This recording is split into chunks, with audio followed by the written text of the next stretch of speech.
Quisimos informarle a los miembros de nuestro ejército, de nuestra armada, de nuestra policía, sobre la evolución que ha tenido el tema de la justicia para los miembros de nuestra fuerza pública en el proceso de paz.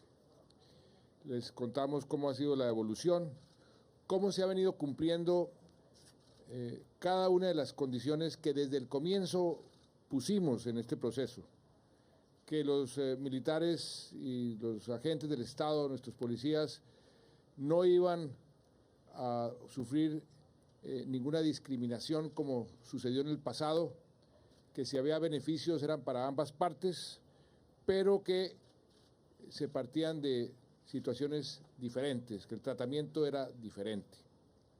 Se les explicó, por ejemplo, cómo se parten de dos polos opuestos.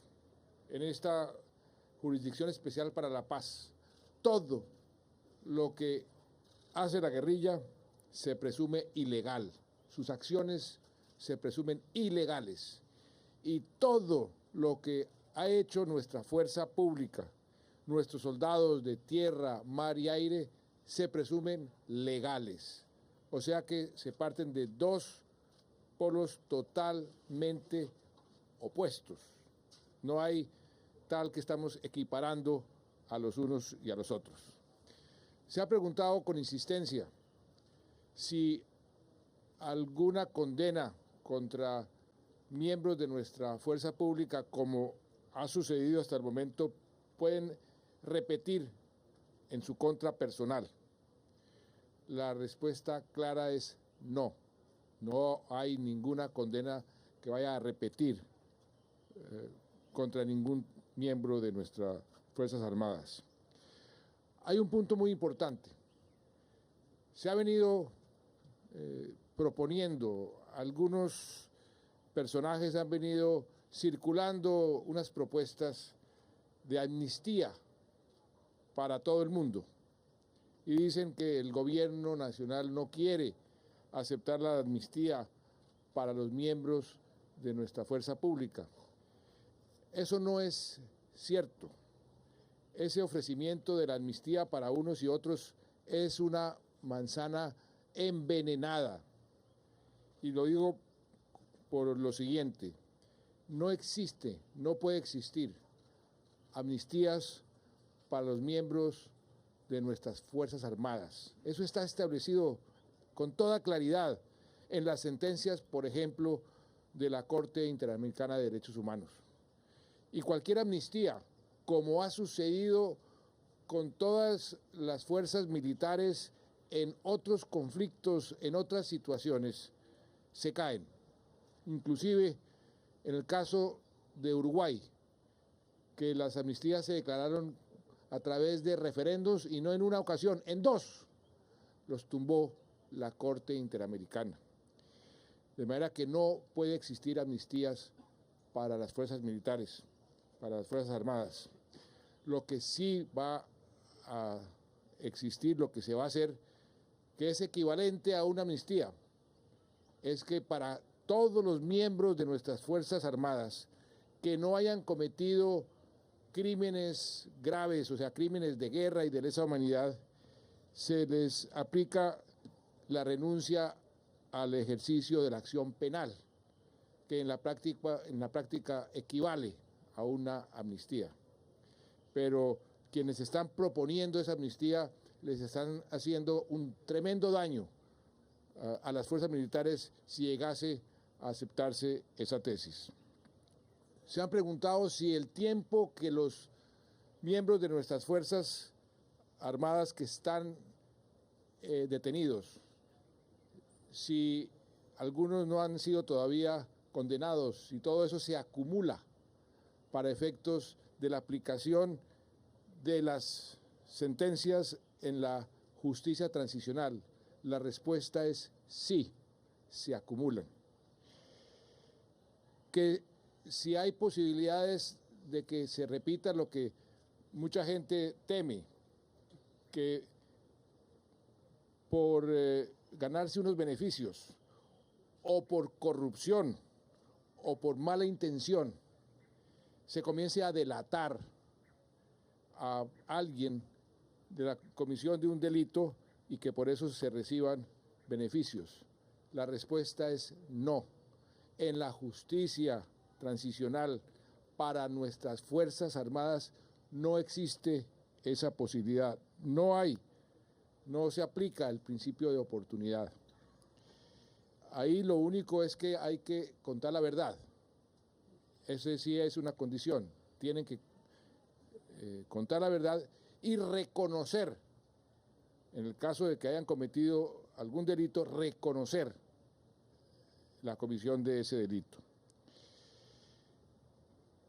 Muy importante, y aquí se volvió a aclarar, se ha dicho y se sigue diciendo que fue un error por parte del gobierno haber aceptado la existencia de un conflicto armado.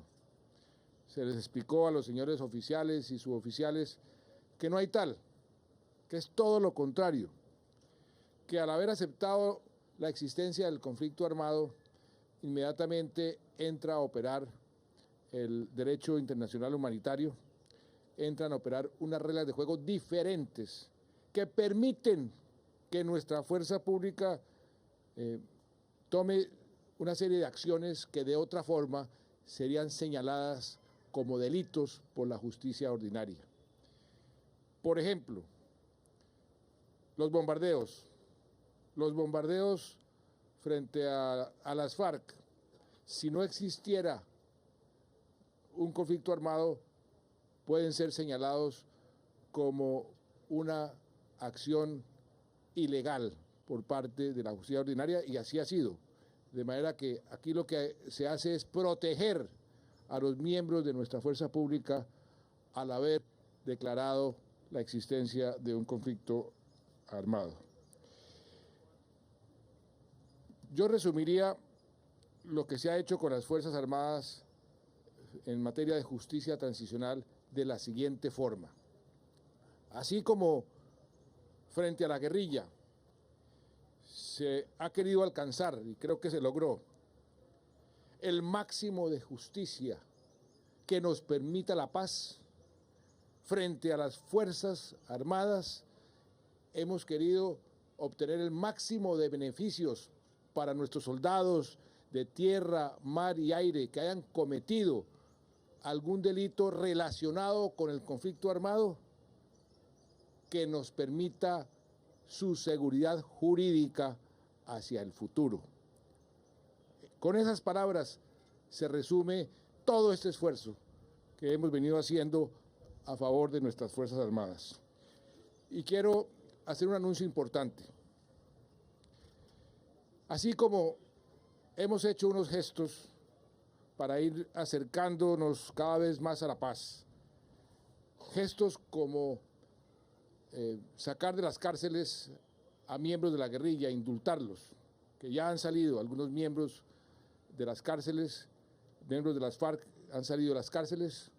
De la misma forma, le he pedido al señor ministro y a los señores comandantes de las fuerzas militares que nos den una lista de aquellos miembros de nuestras Fuerzas Armadas que están en cárceles ordinarias por crímenes o delitos cometidos con relación al conflicto armado, para que podamos trasladarlos a su fuero carcelario apropiado, que es el fuero carcelario militar. Creo que es apenas justo y vamos a iniciar ese proceso a la mayor brevedad posible. Por otro lado, quisiera referirme al ELN. Desde que se inició este domingo el paro armado anunciado por esta organización, nuestras Fuerzas Armadas han estado al frente de la situación, protegiendo siempre a la población. hemos venido haciéndole un monitoreo muy cercano a todas las acciones. Y yo diría que nuestras fuerzas militares, nuestra policía, han logrado impedir cerca del 90% de las acciones que esta gente pretendía hacer y han sido neutralizadas. Recuerdo que estamos ofreciendo, como lo dijo el general Palomino, una recompensa hasta de 50 millones de pesos para quien entregue información sobre personas que han cometido estos hechos, pocos por fortuna, que hemos podido ver en estos últimos días. La torre de energía que había sido atacada, por ejemplo, en el Cesar, fue reparada en menos de 24 horas. Hoy la electricidad fluye normalmente. Pero lo que quiero decir es que los colombianos rechazan, el gobierno rechaza, y con indignación además, estas acciones contra el pueblo colombiano y también contra nuestros policías. Nos duele mucho el asesinato de estos dos auxiliares de policía en Nariño y el del otro policía en la zona de Ocaña, en desarrollo del llamado Plan Pistola. No es asesinando por la espalda, en forma cobarde, a jóvenes colombianos como se lucha por el pueblo. El ELN está privilegiando con estas acciones la muerte sobre la paz. No es volando torres, quitándole la luz a los humildes colombianos. No es disparando contra la población civil, como lo hicieron en Puerto Valdivia, en Antioquia, como se lucha por el pueblo, inclusive poniendo en riesgo la vida de los niños. Son actos de debilidad, actos cobardes, que no tienen ninguna justificación. Nuestra fuerza pública ha estado y está preparada para contener los actos terroristas, sobre todo cuando están en contra de los ciudadanos. Lo hemos estado haciendo y lo seguiremos haciendo. Así que repito lo que dije hace unos días desde Medellín. Se equivoca el ELN si cree que con estos paros armados, con estos asesinatos, con estos secuestros, hostigando a la población civil, atacando la infraestructura, van a allanar el camino hacia la paz o se van a fortalecer en una eventual mesa de negociación. El ELN solo tiene dos alternativas: o se suben al tren de la paz, que ya los está dejando, o se someten a la acción implacable de nuestra fuerza pública, que seguirá, como le he dado la orden, atacando a todos los frentes de esta organización. Desde enero hasta hoy, 104 miembros de esta organización han sido neutralizados. Se han presentado, general Rodríguez, entre el año pasado y este año más de 500. Más de 550. 550 miembros que han sido neutralizados. Esto quiere decir que esta organización sabe perfectamente las capacidades de nuestra fuerza pública y por eso tiene que escoger y muy pronto qué camino va a optar. Le he dado, repito, las instrucciones a nuestra fuerza pública que mantenga, tanto las fuerzas militares como la policía, toda la acción en contra de esta organización que ha cometido estos actos terroristas en estos últimos días. Muchas gracias.